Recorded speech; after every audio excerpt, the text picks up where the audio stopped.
ibu saya tiba-tiba yang semula tidak mengizinkan saya di politik ngasih izin. Kok ya pas ngasih izinnya saya bingung juga. Saya kira saya sudah menolak secara halus ya ke Mas Emil, tapi ternyata ibu saya ngasih izin. Itu saya bikin kaget. Saya cerita lagi ke Mas Emil, terus banyak pertanda-pertanda yang ya udahlah mungkin ini jalannya. Saya diberi kesempatan di Partai Demokrat.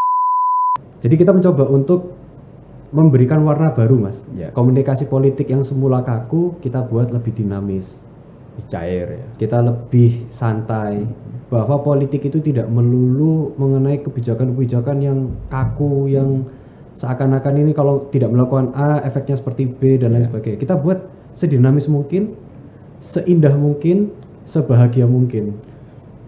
Artinya meskipun taruh di dapil neraka, Kita Mas buat adem. Ali tetap buat adem, nyantai dan siap tempur ya tentunya. Oh ya pasti, Mas.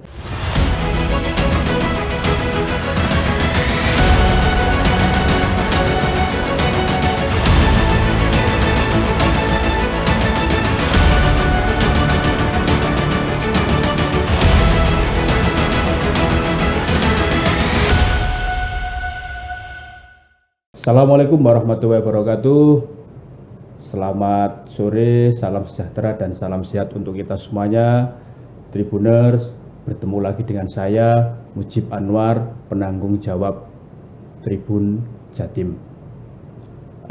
Kali ini saya kedatangan tamu istimewa ini, salah satu tokoh muda Jawa Timur, jos dan terkenal ini orangnya. Beliau adalah Mas Ali Afandi. Mas Ali Afandi ini banyak sekali ini jabatannya, baik jabatan bidang ekonomi maupun politik. Ya. Untuk yang ekonomi, beliau ini Ketua Kadin Kota Surabaya. Ketua Kadin Kota Surabaya. Selain itu, Mas Ali Afandi ini juga Wakil Ketua MPW Pemuda Pancasila Jawa Timur. Selain itu, beliau juga Wakil Ketua DPD Partai Demokrat Jawa Timur. Jadi komplit sudah. Itu masih banyak lagi nih, ada belasan lah organisasi yang dimana beliau menjadi orang kunci, ya, tokoh di organisasi tersebut. Kita sapa tamu kita yang istimewa pada sore hari ini. Assalamualaikum. Waalaikumsalam, Mas Ali.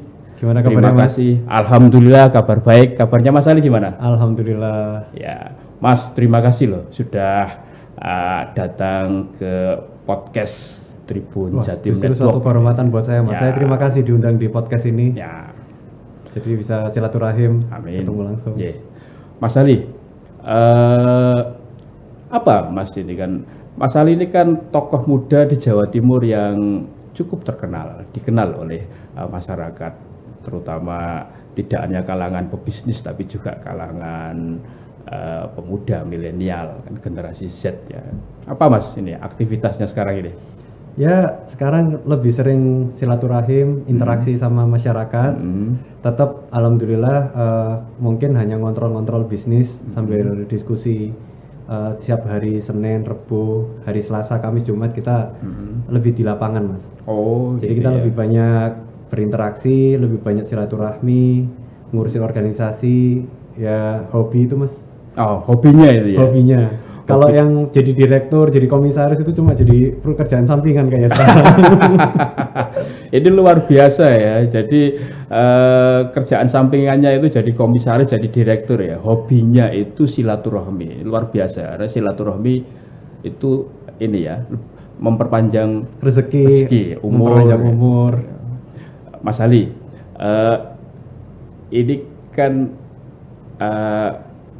ada banyak kalangan yang cukup terkejut ya ketika Mas Ali terjun ke politik ya, untuk napak tilas apa yang dilakukan oleh ayahanda jenengan ya, Pak Lanyala Mataliti yang sekarang menjadi ketua DPD RI kan, seperti itu. Apa Mas yang menjadi pertimbangan sehingga Mas Ali ini yakin ya, untuk terjun di dunia politik? Iya, makasih Mas Mujib. Jadi pertama saya ingin bercerita dulu. Nggih. Pertama kali kenapa saya bisa kepleset di Pleset ya ini. Karena memang pada awalnya saya kebetulan dari studi semua background saya kan pengusaha, bergerak dari bidang ekonomi, manajemen. Lalu terjun ke politik ini selain saya melihat sosok figur Bapak, saya melihat bahwa tantangan-tantangan ke depan perekonomian itu juga garis besarnya kurang lebih bisa diselesaikan melalui kebijakan-kebijakan politik. Yang pertama itu. Kedua, role model saya salah satunya adalah Mas Emil Dardak memberi pandangan, mengajak saya, ya kalau misalnya teman dan sosok figur dambaan sudah ngajak ke politik ya saya nggak bisa nolak Mas. Gimana temen ya harus dibantu. Mas Emil mendapat kesempatan waktu jadi ketua DPD Demokrat pada saat itu. Dan saya juga merasa ketika saya berinteraksi dengan masyarakat, kita bersilaturahmi sama banyak orang, kebijakan-kebijakan yang paling bermanfaat adalah melalui politik. Jadi bisa dibilang salah satu ladang mengejar pahala amal jariah itu tidak hanya jadi pengusaha, tetapi dari kebijakan yang bermanfaat itu juga secara pintu surga juga kebuka, pemimpin-pemimpin umaro yang luar biasa. Artinya pilihan Mas Ali menambatkan pilihan ke Partai Demokrat salah satunya karena faktor Mas Emil Dardak ya, yang waktu itu sebagai ketua DPD Partai Demokrat Jawa Timur ya, karena sosok Mas Emil ini cukup ini ya, salah bisa meyakinkan Mas Ali ya. Selain itu apa Mas? Apakah juga karena figur muda pemimpin yang di DPP yaitu Mas AHY yang menjadi ketumnya, atau ada faktor lain lagi? Ada banyak faktor lain Mas. Ketika saya masuk ke Demokrat itu saya meminta pendapat ke tiga orang yang benar-benar berarti buat saya. Yang pertama itu ibu saya, ibu saya. Yang kedua mentor saya, mentor bisnis, sama yang terakhir guru agama yang kebetulan politik di sini Gus Ali. Gus Ali Masyuri, pengasuh Ponpes Bumi Sholawat Sidoarjo. Ya, saya tanya beliau juga. Ibu saya tiba-tiba yang semula tidak mengizinkan saya di politik ngasih izin, kok ya pas ngasih izinnya saya bingung juga. Saya kira saya sudah menolak secara halus ya ke Mas Emil, tapi ternyata ibu saya ngasih izin. Itu saya bikin kaget. Saya cerita lagi ke Mas Emil, terus banyak pertanda-pertanda yang ya udahlah mungkin ini jalannya. Saya diberi kesempatan di Partai Demokrat, walaupun sebenarnya secara kedekatan sama partai apapun saya dekat karena pengusaha kan, backgroundnya Kadin, pemuda Pancasila juga.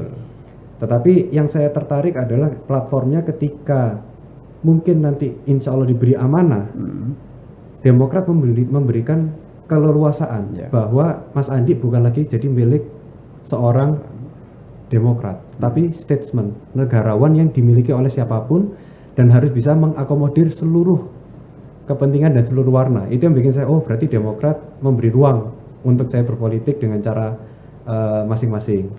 Apalagi Mas Ali sudah sangat yakin dan mantap karena dapat restu bumi dan restu langit ya. Restu bumi kan dari ibu itu restu langit dari para kiai dan juga tentunya istikharah juga ya. Benar Mas, istikharahnya keluarnya seperti itu. Ya, Mas Ali, ini menjadi menarik karena ini kan sudah mulai muncul ya sosok-sosok muda yang terjun ke politik, apalagi Mas Ali ini kan latar belakangnya kan ekonomi.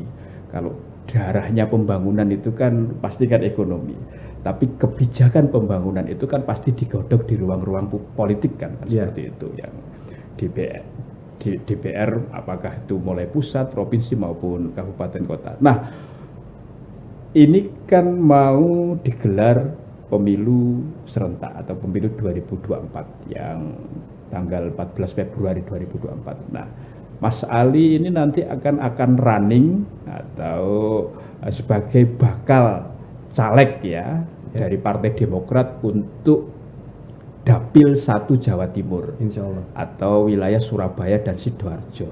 Mas, ini kan dapil neraka ini para tokoh nasional ini kan tarungnya ini kan di Dapil 1 Jatim untuk DPR RI.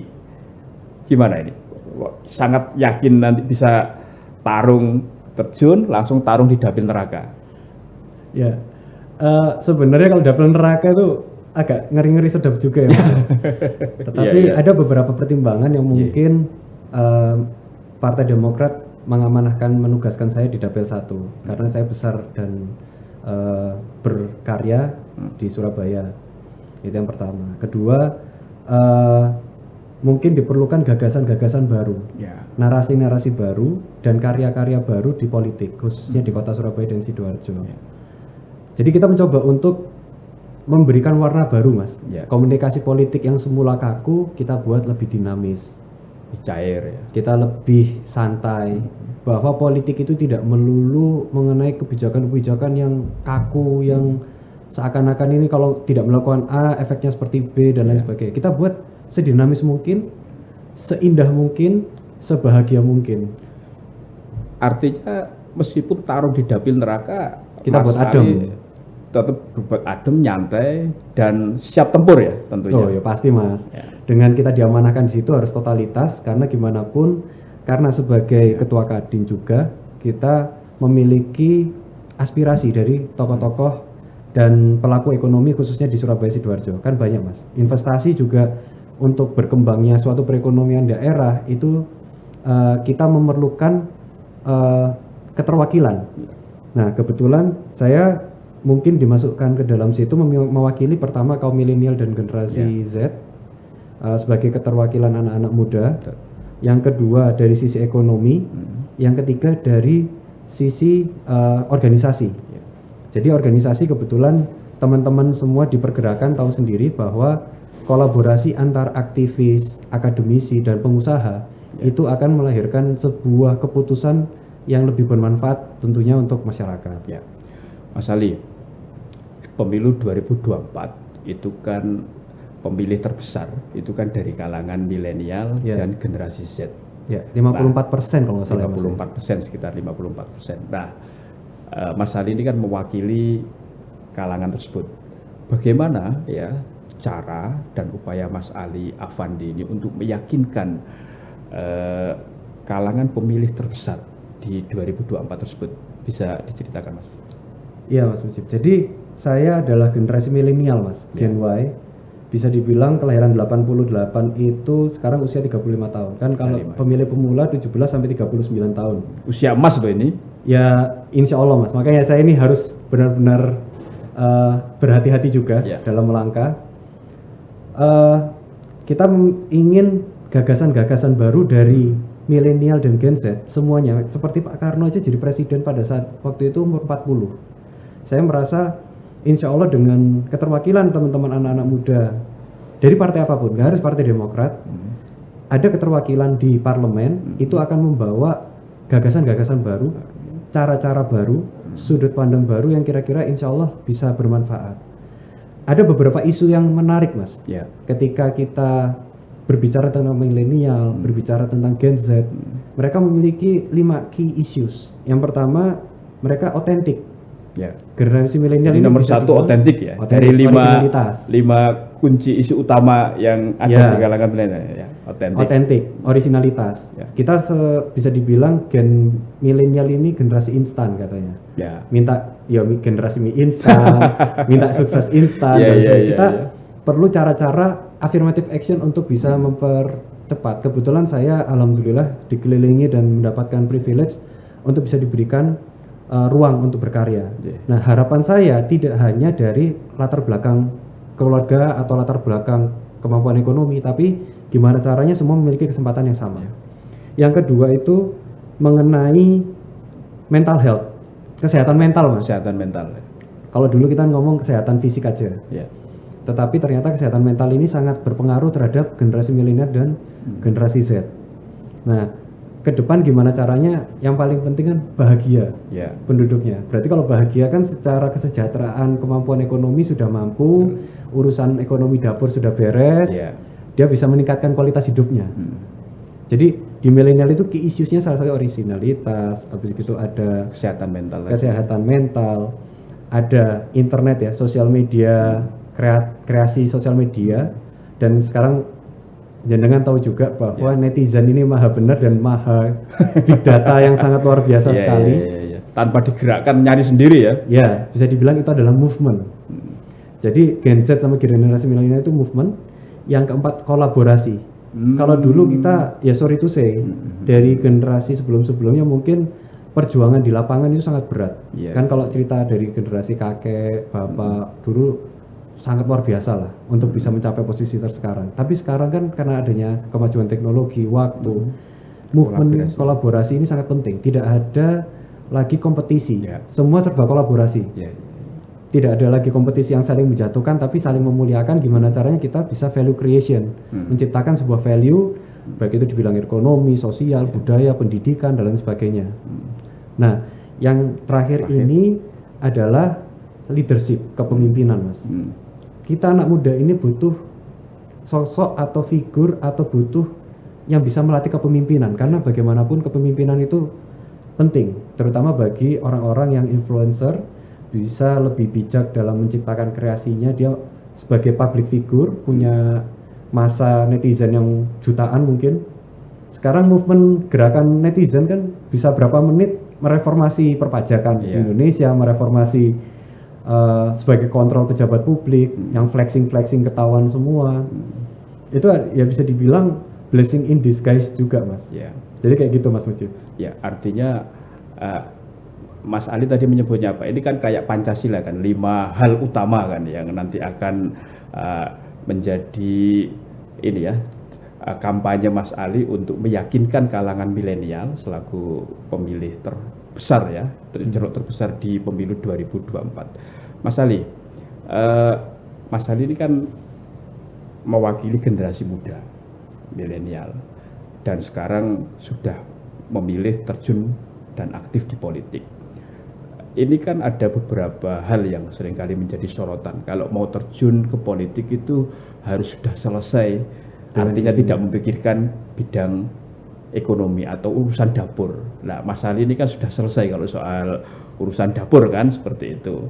Nah, ini menjadi semacam apa namanya role model lah kan, seperti itu, bahwa anak muda yang sudah selesai di bidang ekonomi sekarang mencoba untuk berkhidmat di bidang lain, di bidang politik, agar bisa lebih menyebarluaskan ya kebaikan-kebaikan seperti yang Mas Ali sampaikan kepada orang banyak, kepada masyarakat, kepada bangsa dan negara kan, lewat dunia politik. Ini pasti nanti ada tantangan yang juga luar biasa, karena itu amanat besar ya jika nanti Mas Ali terpilih kalau di pemilu 2024. Apa Mas, ada tidak itu nanti beban tersendiri karena masih muda, atau malah ini sebagai challenge atau tantangan yang harus ditunjukkan bahwa meskipun saya muda, saya bisa dan mampu? Justru dengan muda itu menjadi kekuatan motivasi utama untuk bisa lebih baik dibandingkan ketika kita nanti menunggu sudah selesai dengan diri sendiri. Bisa dibilang selesai apa tidak itu kan relatif, Mas. Jadi ada orang yang merasa Mas Andi sudah selesai, ada yang bilang belum dan lain sebagainya. Itu kan persepsi. Memang kalau mau memikirkan diri sendiri lebih nyaman dengan menjadi seorang pengusaha, tidak disorot, tidak apa. Tapi kalau melihat gambaran lebih besar, kita berpikirnya kadang-kadang mengorbankan diri sendiri untuk bisa mencapai tujuan yang lebih besar. Nah, saya ketika ditanya pertanyaan seperti itu, saya melihatnya ini sebagai sebuah challenge untuk bisa memberi warna baru, dan kita menunjukkan bahwa generasi muda ini tidak boleh apatis terhadap politik, karena setiap mereka dari bangun tidur sampai ke tidur itu semua tidak ada yang lepas dari kebijakan-kebijakan politik. Dan ketika kita berpikir jangka panjang, bayangkan kalau semua orang tidak ada lagi yang peduli dengan bagaimana kita berbangsa dan bernegara, bagaimana kita kebijakan-kebijakan dari UMP misalkan, kalau isu ekonomi ya, UMP kan setiap bulan Mei kan mulai ada anget ini, keseimbangan antara kepentingan pekerja sama pengusaha itu harus ada titik temu.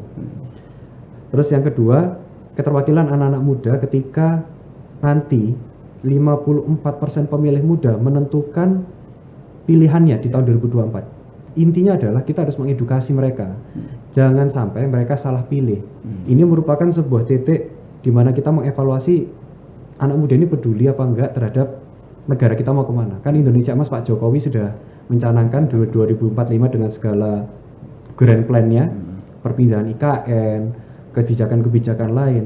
Itu yang baik kita ambil, yang kurang baik kita perbaiki. Ya. Jadi bisa dibilang anak-anak muda itu sekarang banyak memberi value-value Mas. Dulu, zaman dulu, kamu itu kerjaannya apa? Main game terus. Iya, kan? iya. Sekarang gajinya pemain game mungkin bisa lebih tinggi dibandingkan pekerja-pekerja kantoran. Iya. Konten kreator, influencer. 10 tahun lalu mana ada Mas? Ya, betul. Podcast, mana ada? Tapi sekarang ada value creation yang diciptakan oleh internet dan ruang-ruang Iya. publik yang untuk menjadi kontrol, menjadi karya, menjadi narasi yang bisa disebarkan. Ya. Mas, untuk bisa tarung ya, terpilih di pesta demokrasi 5 tahunan itu kan butuh sesuatu yang lebih, tidak hanya modal finansial, dukungan ekonomi, tapi juga jaringan. Nah, apa ini nanti jaringan yang akan dipakai oleh Mas Ali Afandi agar visi misi yang ideal tadi, yang 5 hal penting tadi untuk meyakinkan pemilih itu dimengerti, dipahami, dan agar sosok yang mewakili kalangan muda yaitu bisa menjadi wakil mereka. Artinya pemilih sekarang tidak juga nanti istilahnya ya memilih kucing dalam karung ya, calon yang tidak seperti itu. Apa Mas? Jadi kalau kita lihat, kalau saya belajar dari tokoh-tokoh, yang pertama itu harus memiliki gagasan dulu, program-programnya seperti apa. Lalu mereka harus juga memiliki narasi, suatu cerita besar ketika teman-teman memilih saya itu apa yang akan terjadi, narasinya seperti apa. Lalu yang ketiga, karyanya kira-kira diimplementasikan, menarasikannya itu melalui karya-karya, melalui kebijakan, melalui agenda politik yang menyenangkan, yang bisa dinikmati oleh semua kalangan, tidak hanya kalimat eksklusif saja, tapi inklusif, keterlibatan semua orang bisa masuk, semua umur, semua latar belakang. Yang kolaborasi tadi ya. Kolaborasi tadi. Dan strategi kalau misalkan nanti ditanya bagaimana cara meraup suara kebanyak-banyaknya, kita otomatis meningkatkan elektabilitas dulu. Elektabilitas dengan dikenal dulu. Dikenal, dirasakan manfaatnya, lalu dipercaya. Nah, untuk bisa ke proses dipercaya dan dipilih itu kan proses yang sangat panjang. Otomatis sekarang yang dilakukan adalah berinteraksi untuk mencari inspirasi-inspirasi kira-kira apa yang bisa kita bantu untuk mereka. Mereka butuh sosok yang tidak hanya pintar berretorika atau hanya bisa dibilang ya tidak hanya modal foto saja, tapi mereka butuh program nyata yang real. Karena kebijakan politik yang paling baik itu terasa Mas. Rasa itu kan nggak mungkin bohong. Rasa aman, rasa nyaman, rasa tentram itu tidak bisa dibeli dengan materi berapapun. Dan itu perlu sesuatu yang benar-benar dirasakan langsung, dan setiap permasalahan masyarakat itu kan berbeda-beda. Contoh, saya turun ke Sidoarjo, permasalahannya dengan rentenir misalkan. Saya turun ke Surabaya, permasalahannya dengan akses jalan misalkan. Itu kan setiap tantangan itu kan berbeda-beda. Saking besarnya Indonesia ini Mas, ya wajar lah kalau banyak problem-problem yang harus diselesaikan secara bareng-bareng, nggak bisa sendiri-sendiri gitu Mas. Harus secara terintegrasi barengan, kita bergerak bareng. Artinya ini ya, tim sukses sudah dibentuk ya Mas ya? Sudah Mas. Mulai jaringan tingkat ranting sampai kecamatan ya? Nanti ketika TPS sudah jelas, baru kita sampai ke tingkat ranting dan lain sebagainya. Sudah ini ya, sudah ready ya, artinya tinggal digerakkan saja. Mas, untuk pemilih dari kalangan milenial dan generasi Z ini kan dia sangat familiar lah dengan teknologi, perkembangan teknologi. Salah satu informasi yang biasa diakses oleh mereka kan datang dari sosial media. Porsinya sangat besar. Apalagi turut campur netizen kan di sini kan seperti itu. Nah, ini sosial media ini nanti gimana Mas Ali memanfaatkannya untuk serangan udara, lebih meyakinkan calon pemilih dari kalangan yang terbesar tadi? Ya, ini berdasarkan data ya Mas ya, bukan saya yang ngomong tapi berdasarkan data. Partai Demokrat itu menempati urutan pertama pertama di ya? Instagram. Jadi sosok figur Mas AHY dengan timnya, Bakomstra, sampai Mas Emil dengan Bakomstranya, itu di Instagram dan sosial media sangat menentukan public opinion. Kebetulan kalau generasi milenial Instagram Mas. Ya. Kalau Gen Z masyarakat rata-rata TikTok dan lain sebagainya. Yang paling penting adalah edukasi, bagaimana kita mengkomunikasikan pesan yang ingin kita perjuangkan, value-value-nya seperti apa. Strateginya otomatis itu sangat penting Mas, karena the future of political wars itu melalui sosial media. Adu gagasan, adu argumen, karena mereka semua sudah bisa dibilang melihatnya dari situ. Cuma kita harus very wise atau bijak dalam membedakan mana hoax, mana bukan. Nah, kenapa kok kemarin Tribun dapat penghargaan partner dalam media kebaikan itu salah satunya juga layernya berlapis-lapis, mana berita yang hoax, mana berita yang setimbang supaya informasi yang diberikan itu biarkan masyarakat yang menerima itu yang menentukan, oh ternyata seperti ini ceritanya. Kan nggak semua juga itu benar Mas yang ada di sosmed itu. Problemnya itu banyak hoax-hoax yang kira-kira harus bisa mulai difilter. Jadi politik yang saling menjatuhkan apa itu kita coba hilangkan loh Mas. Kita buat adu gagasan, adu ide, adu visi. Jadi politik yang saling memuliakan, saling bergandengan tangan. Zaman dulu kan Pak Karno sama Bung Hatta kan saling gebuk dalam gagasan, dalam ide.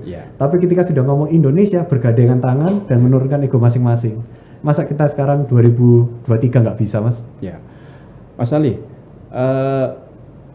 pengejawantahan itu apakah nanti Mas Ali juga dalam tanda petik ya, meskipun diusung oleh Partai Demokrat untuk running sebagai bakal caleg untuk DPR RI dari Dapil 1 Jatim ini kan banyak juga partai-partai lain yang juga mengusung kader muda yang punya talenta, yang punya track record yang juga luar biasa kan untuk tarung di Dapil 1 yang ceruknya sama dengan Mas Ali ini. Bagaimana nanti untuk berkompetisi atau istilahnya apa tadi sampean kan berkompetisi dengan mereka agar sampean bisa memenangkan kompetisi tersebut? Targetannya itu sebenarnya bukan masalah berkompetisi untuk menang, tapi bagaimana kita meyakinkan pemilih, karena beda antara memenangkan pasar ekonomi, misalkan bisnis, pasar market itu dengan voting. Kebetulan voting behavior ini sangat dinamis, beda. Kalau orang beli, itu sudah jelas, dia butuh dan dia bisa menikmati jasanya. Kalau politik itu baru bisa dirasakan setelah memilih. Jadi saya mencoba untuk membedakan dengan tidak banyak berjanji, tapi bagaimana kita bisa merasakan dan memberikan kebijakan-kebijakan. Dan saya kebetulan membentuk sebuah gerakan movement bareng Mas Andi. Gerakan movement bareng Mas Andi. Makanya ada istilahnya bareng Mas Andi. Bareng Mas Andi itu menunjukkan bahwa ini bukan masalah tentang seorang Ali Afandi atau Mas Andi aja, tapi siapa yang ada di sekelilingnya, siapa di belakangnya, bahwa mereka semua ini bareng Mas Andi pasti memiliki suatu cerita, suatu value, suatu narasi yang mungkin mereka bisa menceritakan ke yang lain. Kasarannya misal, oh permasalahan ekonomi bareng Mas Andi aja kok diselesaikan ini misalkan seperti itu. Ada orang yang misalkan kurang puas, kenapa kok bisa kurang puas? Bareng Mas Andi. Sebenarnya bareng Mas Andi itu merupakan movement yang saya lihat lebih dinamis, lebih politikalnya, lebih komunikasinya lebih nyantai, untuk bisa ngopi bareng Mas Andi, diskusi bareng Mas Andi, terus ya bisa dibilang main game bareng Mas Andi mungkin kan kita sempat ngadain kayak e-sports kemarin, pertandingan. Jadi daripada masyarakat anak-anak ini larinya ke yang enggak mungkin main game tapi yang proaktif. Kebetulan ada ketua AFGI itu juga salah satu simpatisan bantuin kita juga. Di bidang pengusaha-pengusaha juga ada, orang-orang yang pedagang pasar juga ada, relawan-relawan banyak lah Mas, alhamdulillah. Saya nggak nyangka kalau ternyata ya bagaimanapun saya bisa seperti ini bukan dari latar belakang keluarga, tapi ya karena dukungan dari orang-orang tersebut. Tagline bareng Mas Andi itu nanti yang akan digenjot ya Mas, di-push Insya Allah. Agar semakin banyak ya masyarakat yang tahu ya bahwa bareng Mas Andi itu bisa menyelesaikan masalah tanpa muncul masalah baru ya. Amin, insya Allah Mas. Ya, jangan kayak pegadaian lah, bisa nggak menyelesaikan masalah tanpa masalah enggak ya. Tapi kita bagaimana mengurangi lah, terasa itu. Terasa, rasanya tadi. Kalau bahasa gaulnya kan tak perlu tampil, yang penting hasil. Tak perlu tampil, yang penting hasil. Kan. Ya, tapi kalau sekarang kan kalau di politik harus sering tampil. Tapi saya mencoba untuk menonjolkan bahwa tidak seorang figur, seorang Ali Afandi saja, tapi orang-orang yang bergerak memiliki visi yang sama, dan itu bahwa siapapun bisa menjadi jauh lebih baik dibandingkan saya, dan itu bisa mencoba untuk orang-orang lebih aktif, secara lebih proaktif untuk mengedukasi masyarakat. Jangan sampai kita dikasih ikan, kita melupakan gimana caranya membuat kail supaya mendapatkan ikan yang lebih besar. Mas, Dapil 1 itu kan banyak incumbent-nya, dan sepertinya incumbent ini nanti kan akan mencalonkan lagi. Di Demokrat ada Ning Lucy yang sudah lebih dari 2 periode ya, bahkan 3 periode kan, belum di partai yang lainnya kan, yang itu pasti incumbent kan juga tidak mau posisi atau kursinya yang nanti digantikan atau direbut oleh orang lain. Ini kan gimana Mas ini nanti? Ya, targetnya tinggal 2 kursi gitu aja kan, kok repot Mas. Oh gitu ya, artinya Demokrat yang sebelumnya 1 kursi dengan jadi 2 kursi, nggak Mas ngurangin Ali yang sudah ada, masuk, justru ini dengan nanti adanya bisa saya berfungsi. insya Allah bisa menambah value added, menambah kebermanfaatan. Dengan ya jangan sampai kita kompetisi internal jadi lupa bahwa tujuan kita adalah memakmurkan atau bagaimana menjawatahkan aspirasi dari masyarakat. Ya, Mas Ali, terakhir ini, apa pesan Mas Ali ya untuk masyarakat Jawa Timur khususnya yang ada di Dapil 1, ya, Dapil Jatim 1 ya, wilayah Surabaya dan Sidoarjo ini, agar ketika pemilu 2024 14 Februari nanti digelar, mereka betul-betul bisa menyuarakan aspirasi dan suaranya kan sesuai dengan calon yang diidealkan, artinya tidak salah memilih kan, seperti itu. Ya. Silakan Mas. Jadi Mas, saya juga pesan ke diri saya sendiri. Saya sampai sekarang pun sampai proses memantaskan diri untuk bisa mewakili masyarakat. Gimana masyarakat adalah raja. Saya sempat diskusi juga bahwa untuk menjadi raja wali itu harus menjadi walinya raja. Walinya raja berarti kan walinya masyarakat untuk bisa merepresentasikan beliau, merepresentasikan masyarakat yang ada. Pesan saya sebenarnya bagaimana kita memilih orang yang berkompeten, memiliki integritas dan harus dekat ke mereka. Jangan sampai kita memilih kucing dalam karung. Jangan sampai kita hanya karena kenikmatan sesaat, apapun bentuknya, dalam bentuk singkat, kalau dibagi kita menderita 5 tahun kan kita harus adjust lagi nih. Jadi prosesnya itu tidak hanya ketika pemilihan saja. Silakan orang-orang untuk menikmati proses kampanye, proses politik, proses berdemokrasi. Tapi ketika masuk ke bilik suara, gunakan hati nurani ketika harus mencoblos. Jangan karena ikut-ikutan, jangan karena melihat gimmick-gimmick yang bisa dibilang godaan sesaat, tapi mengorbankan masa depan. Itu perlu mengadjust. Kompas ini kita harus benar-benar coblos sesuai hati nurani, dan insya Allah sih masyarakat Indonesia sudah mulai sangat terbuka, dan semoga kita on the right track. Bagaimanapun kita harus mengakui bahwa Indonesia insya Allah harus berada di on the right track untuk menuju Indonesia Emas 2045. Ya, Mas Ali nanti kalau terpilih pasti kan akan ada suara ya yang mungkin suara nyinyir ya.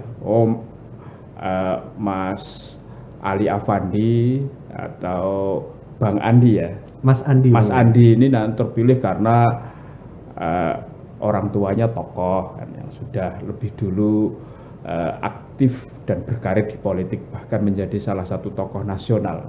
Ya. Gimana? Ya, masalahnya saya nggak bisa milih lahir dari keluarga mana.